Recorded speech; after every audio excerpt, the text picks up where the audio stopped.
লাকাদ খালাকনাল ইনসানা ফি আহসানি তাকওয়ীম।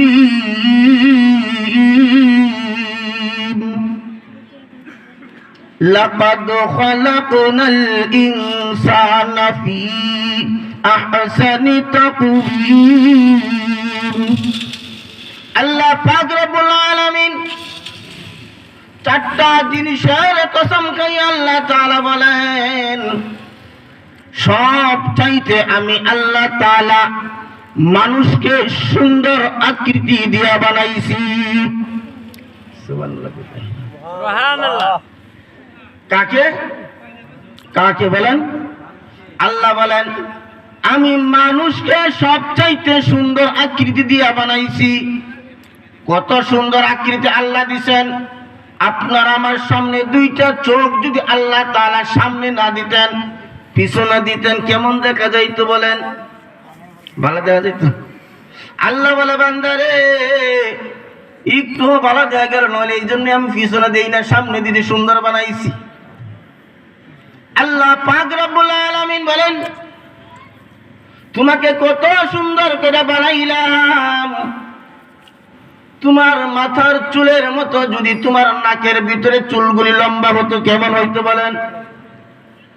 আল্লাহ বলে বান্দা আমি তোমাকে এত সুন্দর করে বানাইলাম। আল্লাহ পাক রব্বুল আলামিন বলেন তোমার দাড়ির মতন যদি আমি তোমার চোখের বাগুলি বানাইতাম লম্বা হইতো কেমন হইতো?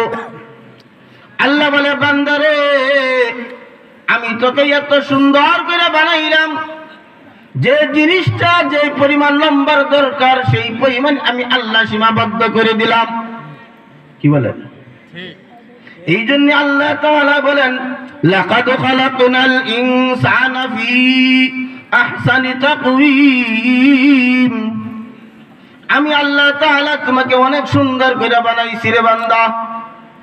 তাহলে আল্লাহ বলেন আমি চারটা জিনিসের কসম খাইয়া বললাম। কয় জিনিসের কসম খাইছিলেন?